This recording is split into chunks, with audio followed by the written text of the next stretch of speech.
Salut, c'est Olivier, ton coach marketing. Dans cette vidéo, je vais te parler de quelque chose qui est selon moi très important.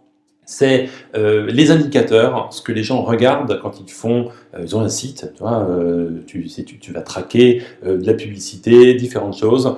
Et les gens ont tendance à regarder des choses qui sont plutôt inintéressantes. Alors parfois c'est flatteur de se dire, je te donne un exemple, j'ai fait tant d'impressions, j'ai généré tant de vues, j'ai fait tant de clics, voire même des taux. Alors le CTR qui est le taux de clic, sur 100 impressions, je génère tant de clics. On peut même aller plus loin, parfois on parle de transactions, de taux de transaction, c'est sur tant de clics, j'ai fait tant de transactions. Tout ça c'est bien, mais le problème c'est que ce sont des valeurs qui ne donnent absolument pas une vision, on ne sait absolument pas si c'est rentable ou pas. C'est-à-dire que tu peux tout à fait faire 1000 clics, 100 clics, peu importe la quantité. La question qui se pose véritablement, c'est est-ce que ça génère du chiffre d'affaires? Et je vais même aller plus loin que le chiffre d'affaires. C'est quand tu vends tes produits, tu fais de la marge. Donc la question qui se pose, c'est pas le coût d'un clic, peu importe tout ça, c'est à la fin. Moi, je regarde que deux indicateurs, moi véritablement. Bien entendu, je ne te dis pas qu'il faut ignorer tout le reste, hein, il faut optimiser toute la chaîne. Mais il y a deux choses importantes dans les indicateurs, selon moi. C'est le coût d'acquisition d'un client. Alors, je mets en parallèle la durée de vie d'un client, qui est très important, et la marge générée par ce client sur sa durée de vie. Et là, ça change complètement, ça change tout en réalité. C'est-à-dire qu'on n'est plus à se poser la question du coût d'un clic. C'est-à-dire que moi, si je vends une prestation à 1000 €, si je dois véritablement, d'une manière, faire de la publicité, je te donne un exemple, si je fais de la publicité sur LinkedIn et que un client me coûte 100 € parce que la publicité est très chère mais qu'elle est très ciblée et que je sais que je vais faire rentrer du lead et que sur ce lead, sur cette base que je génère, je vais avoir une vente, dans mes tableaux j'ai des moyennes, peu importe si je dépense 100 €, un client, même 200 ou 300, si la marge générée par la prestation, c'est 1000 €, c'est tout à fait rentable. On peut même aller plus loin en réalité. Tu peux tout à fait aller plus loin, que tu vendes des produits physiques, des services, peu importe. Tu peux tout à fait imaginer faire de la publicité. J'ai un exemple sur Facebook, ou même de l'AdWords par exemple.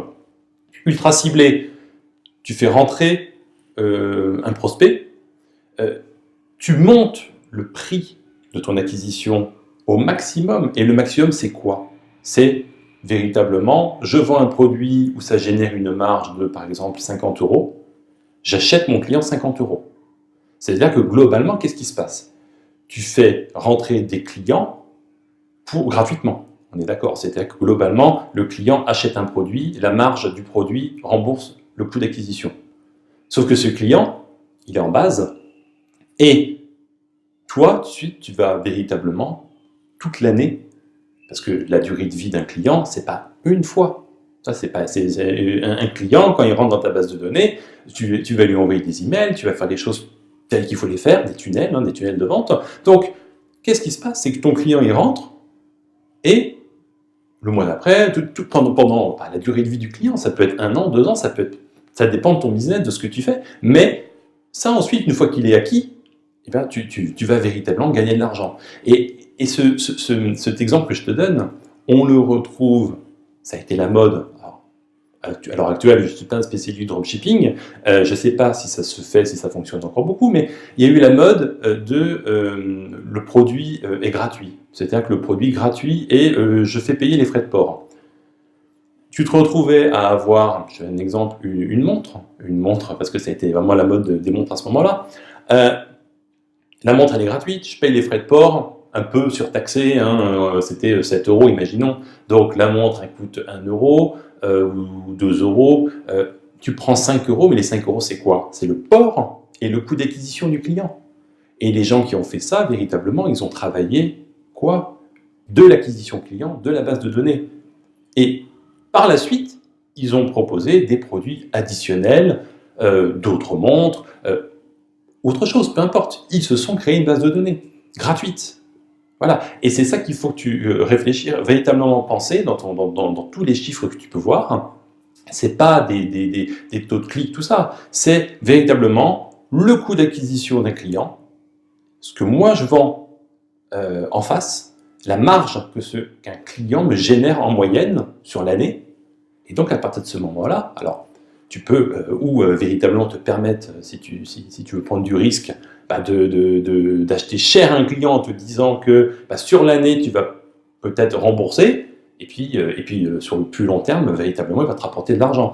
Mais en voyant très court, déjà, même en un achat, en une vente, c'est deux éléments qu'il faut vraiment maîtriser. Parce que si tu ne maîtrises pas ça, tu ne peux pas véritablement être serein. Et moi, je trouve que cette manière de réfléchir, elle est très rassurante, en fait. Parce que dès l'instant que tu as cette façon de penser, qu'est-ce que tu dois faire? Tu dois simplement mettre le bon produit face à la bonne personne, et tu sais que ton produit te rapporte en moyenne 50 € de marge, c'est un exemple. Tu sais qu'en face, tu dois tout faire pour payer un client moins de 5 €. La différence, c'est ce que tu gagnes. Et quand tu as ce raisonnement-là, tu te dis, bien entendu, alors là, c'est au-delà du gros hacking, puisque on paye de la publicité, mais bien entendu, qui dit gros hacking j'ai jamais dit qu'il ne fallait pas faire de publicité du tout. Hein.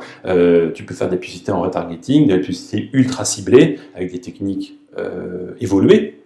Mais c'est ça qui est intéressant, c'est que c'est très rassurant de se dire à un moment donné, j'ai une prestation qui me rapporte tant, je peux me permettre de payer mon client à telle hauteur.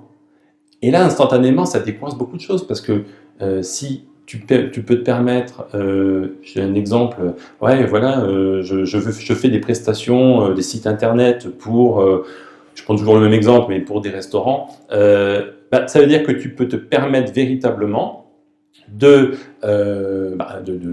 dépenser, si c'est une prestation à 1 000 €, 200 € par exemple par restaurant, par client en fait. Et donc dépenser 200 € en prospection, c'est juste énorme.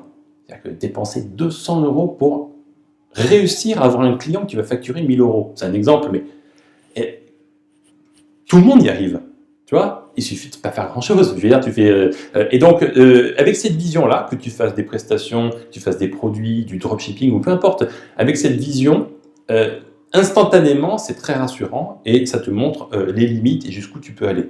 Voilà, je voulais faire cette petite vidéo juste pour parler des indicateurs. C'est des choses que tu dois maîtriser et donc c'est des choses que tu dois être capable de mesurer surtout, parce que faut pas, si tu fonces à l'aveuglette, si tu pilotes à vue en fait, tu n'auras pas ces informations-là. Et donc sans ces informations-là, tu sais pas où tu vas et tu sais pas jusqu'où tu peux te permettre d'aller en publicité. Tu ne peux pas te permettre de faire de la publicité et ensuite de dire « Ah mince, alors je ne gagne pas d'argent ». Non, quand tu maîtrises ces indicateurs, tu sais que oui, à ce moment-là, je monte mon prix.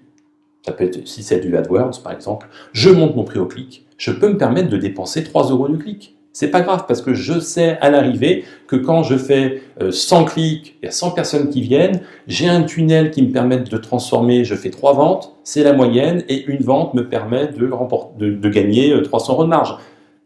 Quand tu mets l'un face à l'autre, tu dis mais c'est super rentable.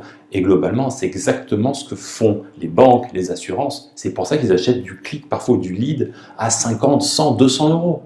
Ils regardent le coût d'acquisition client, ce que véritablement, combien de clients, combien de prospects il faut pour faire un client, et puis ce qu'un client rapporte en face. Donc, dans les assurances, dans les banques, bien entendu, vu ce qu'ils gagnent, ils peuvent se permettre de payer très très très cher, ou dans l'immobilier d'ailleurs, très très cher du client. Voilà, écoute, je t'invite vraiment à mener une réflexion là-dessus, qui est un petit peu d'ordre un peu plus stratégique et de compréhension globale. Et je te dis à bientôt pour la prochaine vidéo. Ciao!